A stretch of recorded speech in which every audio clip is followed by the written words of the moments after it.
Is the new main box Infinite Ray worth it? Let's take a look. You're a third-rate duelist with a fourth-rate deck. Hello everyone and welcome back to my channel. Today we will discuss about the contents of the upcoming main box Infinite Ray, do an early evaluation and see if it's worth it for you to spend your gems on it. If you want these types of videos to continue, make it known by leaving a like on the video and also subscribe to the channel.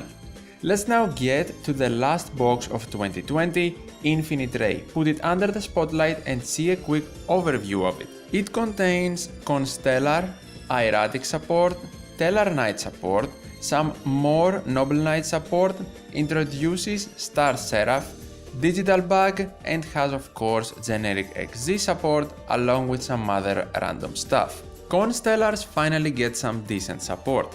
Constellar Ptolemy level 7 and Hades are the only non-rank 4 XZ monsters they get, and while Hades is not that good, Ptolemy is a very decent rank 6, allowing you to make unique plays by being summonable only by another XZ monster. It won't get its effects though if summoned that way. Ptolemy can also be used in other decks as a generic rank 6 with a very decent effect. Constellar Omega and Precipice are the rank 4s and will totally see play. They have very good effects considering the rarity, and Omega makes Constellar monsters immune to back row effects, which is great, and Precipice gives much needed attack boosts. With both of them on the field, you will be in a very good position to win. Constellar Pollux and Somber are the two super rare cards and both of them seem to be core ones. They allow extra normal summons, meaning easy XZ summons into the rank 4 monsters. Constellar Cos is a rare card, and if you're thinking how am I gonna get a rank 6 or a rank 3 out with only level 4 monsters, there's your answer. Cos will be another important card and his role will be level changing. It is an easily accessible card though if you plan on building the deck. Constellar, Star Chart and Tempest are both continuous spell cards that give you drawing power to help with the extra normal summoning and XZ material recycling respectively. We kinda have the same problem with this archetype like we did with the release of Battling Boxers. The archetype does not get some of its best cards. Konami does that a lot recently, giving basic support while holding back main pieces that will make the deck more viable. Constellars are way better than Battling Boxers though, but at the same time I don't see them making any big waves for now. They seem fun and do have an easy way to an XZ summon though. Hieratics on the other hand are getting some amazing support. Sun Dragon Overlord and Dragon King are both strong XZ monsters. Overlord obviously being the boss monster with high stats and a distraction effect, while King is more of a setup card.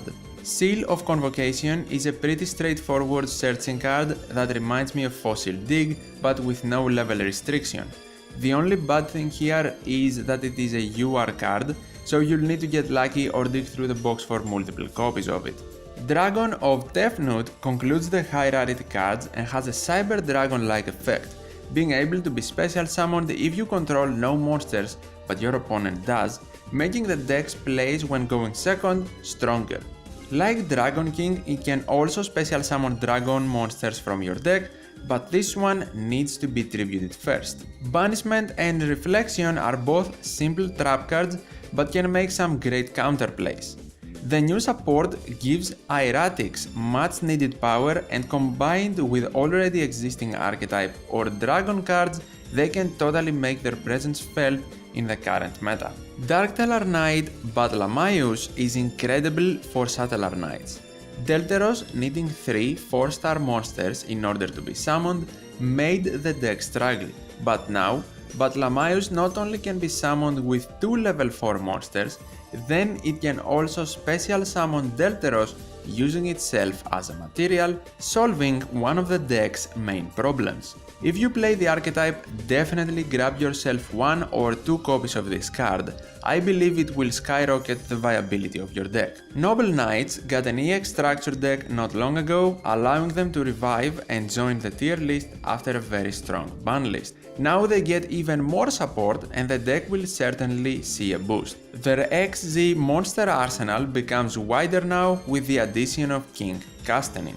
It gives them another good rank 4 option that can bounce opponent cards back in the hand, a very useful tool for cases when Noble Knights could not run over something or are afraid of back row like Wall of Disruption or Drowning Mirror Force. When destroyed, you can special summon another Noble Knight XZ monster from your extra deck, making this king much better and a must for the deck. Totally get 1 copy if you run Noble Knights. Noble Knight Pellinor is also in this box, adding more drawing ability to the deck. Not sure if it's going to see play because Noble Knights pretty much already have a good monster core, but it's an option nonetheless. Now with bouncing and floating effects, Noble Knights won't leave the meta anytime soon without any drastic changes at least. Star Seraph are unique in a way because they focus around doing 3 monster XZ summons. Their special summoning is more limited in Duel Links than in the TCG, since we have 3 monster zones and they will never see much play as a standalone archetype. But they can work as an engine for a utility XZ deck, and it's so good to finally see that in the game.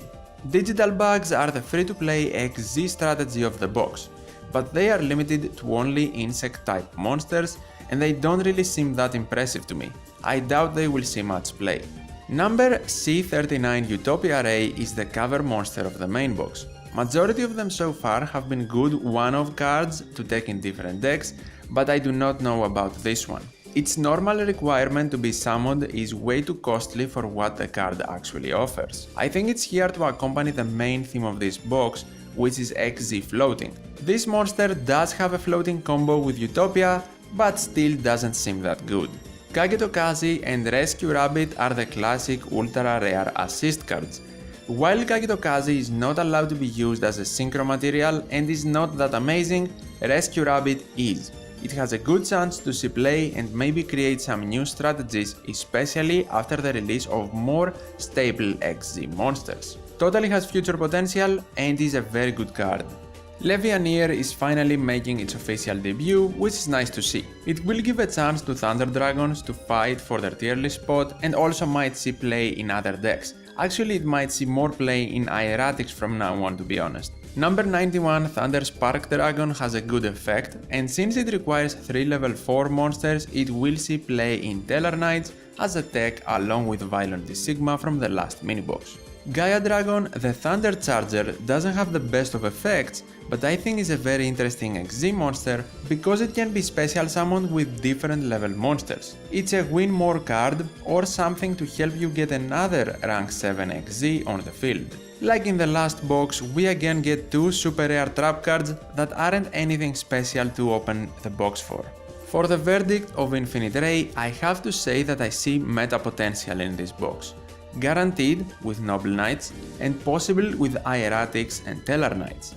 Even with no Blue Eyes cards here, Blue Eyes gets some love with Hieratics before getting more support during the upcoming anniversary. You definitely want to open the box if you want to play Hieratics, Tellar Knights, get Levianeer, or even build Constellars and have them ready for future support release. I wouldn't really advise you to go for Noble Knights if you're free to play, because you cannot run them optimally without 3 copies of the EX structure deck. This is probably the first XZ box with good meta potential, so let's hope XZ strategies and better boxes will start appearing more often in the new year. And that was my quick analysis of the new main box. Hopefully it was helpful. Happy holidays and best of luck to everyone who decides to open the box. Thank you so much for watching, take care, and I'll see you in the next one.